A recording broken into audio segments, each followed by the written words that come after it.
గురువుగారు, భాగవతంలో కలియుగ ధర్మాలకి సంబంధించి ఎటువంటి ప్రస్తావన ఉంది? కలియుగంలో భక్తి మార్గమే శ్రేష్టమని ఎందుకంటారు? శ్రీమద్భాగవతానికి సంబంధించిన మాహాత్మ్యం, పద్మపురాణాంతర్గతమైన మాహాత్మ్యంలో కలి యొక్క పద్ధతి చెప్పారు. ఆ తర్వాత భాగవత ప్రారంభంలోనే పరీక్షణ్ మహారాజు కలిని నిగ్రహించిన చోట కలి లక్షణాలు చెప్పారు. ఆ తర్వాత చివరిలో మనకి ఏకాదశ స్కంధం, ద్వాదశ స్కంధంలో కూడా కలి లక్షణాలు విడిగా చెప్పారు. ఇప్పుడు మనం ప్రపంచంలో ఏదైతే చూస్తున్నామో కొన్ని వేల సంవత్సరాల క్రితం వ్యాస భగవానుడు ఊహించి చెప్పినటువంటి విషయం. అంటే భవిష్యత్ దర్శనం చేసినటువంటి వ్యాస భగవానుడు చెప్పాడు. అంటే కలిలో పరస్పరము జీవులు కలహించుకుంటారని, అత్యాశ ఎక్కువగా ఉంటుంది. చివరికి ఒక విచిత్రమైన మాట చెప్పారు, పావలా కోసం హత్యలు కూడా చేసుకుంటారట. ఒక పావలా కోసం హత్యలు కూడా చేసుకుంటారు, కలియుగ లక్షణం అని చెప్పారు. ఎందుకంటే కలియుగంలో సత్వరజస్తమో గుణాల్లో తమో గుణాన్ని ఎక్కువ ఆశ్రయిస్తారట. ఈ తమో గుణం అంటే విపరీతమైన ఆశ ఉండడం, తనకి అన్నీ ఉన్నా కూడా అవతల వాడి దగ్గర ఉన్నదాన్ని చూసి అసూయపడడం, ఇటువంటి లక్షణాలు ఉంటాయి. తామస లక్షణాలు ఉంటాయట. ఇతర యుగాల్లో రాక్షసులు వేరుగా, మానవులు వేరుగా, దేవతలు వేరుగా ఉంటారు. కానీ ఇక్కడ ప్రతి వాళ్ళలో కూడా దైవ అసుర సంపద రెండూ ఉంటాయని చెప్పారు.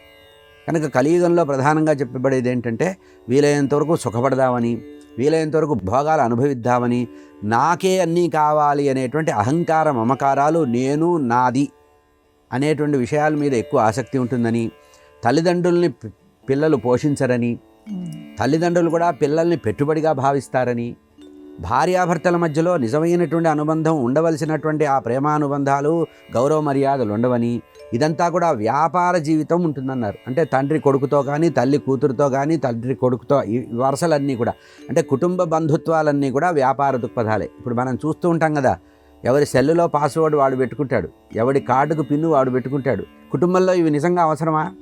అంటే కలి లక్షణాలు చెప్తున్నా. అంటే వైయక్తికమైనటువంటి స్వార్థము కలియుగంలో ఎక్కువగా ఉంటుంది. నేను నేను నేను అనేటువంటి విషయం ఎక్కువగా ఉంటుంది.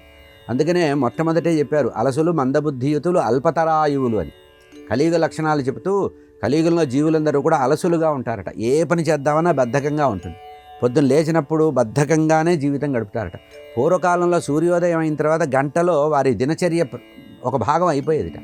కానీ ఇప్పుడు సూర్యుడు నడినెత్తి వచ్చే వరకు మనకి దినచర్య ప్రారంభం కాదు. అలసులు, మందబుద్ధియుతులు, బుద్ధిమాంద్యం చాలా ఎక్కువగా ఉంటుందట. అల్పతరాయువులు అంటే వాళ్ళ యొక్క ఆయుష్ తక్కువగా ఉంటుందట. కోరికలు ఎక్కువగా ఉంటాయి, ఆయుష్ తక్కువగా ఉంటుంది. అనారోగ్యం ఎక్కువగా ఉంటుంది. వీడు ప్రత్యేకంగా పరిశోధన చేసి రోగాల్ని కనుక్కుంటాట. అంటే వీడికి ఉండేటువంటి అల్పతరాయువు, మందభాగ్యత్వం వల్ల రోగాల్ని తాను సృష్టించుకుంటాడు. అంటే కదలకుండా ఒక చోట కూర్చోవడం, తినకూడని సమయంలో తినడం మనం చూస్తూ ఉంటాం కదా. గ్రహణాల సమయంలో ప్రత్యేకంగా పెడతాం, భోజనాలు రమ్మంటున్నారు. ఇది కలి లక్షణం. అంటే కలి ఎట్లా ఉంటాడంటే భగవంతుడికి మనకి మధ్యలో అడ్డుగా ఉంటాడట. కలి లక్షణం ఇది. భగవంతుడు ఎందుకంటే కలియుగంలో భగవంతుడు చాలా సులభంగా దొరుకుతాట. అంటే కలవు స్మరణాన్ ముక్తి, భగవంతుడి నామస్మరణ చేసినంత మాత్రాన భగవంతుడు మనకు వశమైపోతాట. గోవు వెంట దూడలాగా భక్తుడికి భగవంతుడు వెంట వస్తాట. అటువంటి లక్షణాలు కలిగిన కలియుగంలో ఈ భగవంతుడికి మనకి మధ్యలో కలిపురుషుడు అడ్డుపడతాట. అంటే సదాచారానికి దూరం అవుతారు, వాయు వరసలకి దూరం అవుతారు, ధనాకాంక్ష ఎక్కువగా ఉంటుంది, మోసం చేసి జీవించాలనిపిస్తుంది, కపటంగా జీవిస్తారట. మనసులో ఒకటి అనుకుంటారట, బయటకు ఒకటి అంటారట. కలి లక్షణం ఇది. కనుక అనేక కలి లక్షణాలు చెప్పారు. మనం బయటికి చెప్పలేని విషయాలని కూడా అందులో చెప్పారండి. అంటే ఇళ్లల్లో ఎవరి పెత్తనం నడుస్తుంది, కుటుంబంలో ఎవరికి ప్రాధాన్యత ఉంటుంది, ఏ విషయాలకి ప్రాధాన్యత ఇవ్వాలో ఆ విషయాలకి ప్రాధాన్యత ఇవ్వకపోవడం, దైవ దూషణ చేయడం, వేద దూషణ చేయడం, ధర్మ తిరస్కారం చేయడం, ఎవడైనా పద్ధతి ప్రకారం ఉంటే వాడిని పనికిమాలిన వాడిగా ప్రచారం చేయడం, అసమర్థుడిగా ప్రచారం చేయడం, ఇవన్నీ కూడా కలి లక్షణాలుగా చెప్పారు.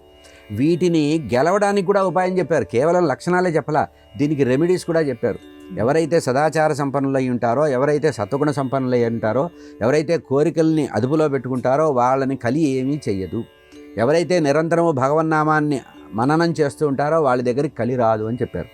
కనుక కలియుగ లక్షణాలని ఒక 100 లక్షణాలు చెప్పారు. కలియుగ లక్షణాలు మొదటి స్కంధంలో, చివరి స్కంధంలో కూడా చెప్పారు. కానీ వాటికి చివరిలో ఒకటే మాట చెప్పారు, కలవు స్మరణాన్ ముక్తి, హరయే నమః అంటే పాపాలన్నీ హరించుకుపోతాయట. భగవన్నామాన్ని ఎప్పుడూ కనుక లోపల ఉంచుకుంటే నువ్వు తప్పు చేయడం కానీ, అబద్ధం ఆడటం కానీ, అవతల వాడిని దూషించే అవకాశం కానీ లేదు. కనుక ఈ లోపాలని ఎవడైతే నిగ్రహించుకుంటాడో కలి వాళ్ళ జోలికి రాట.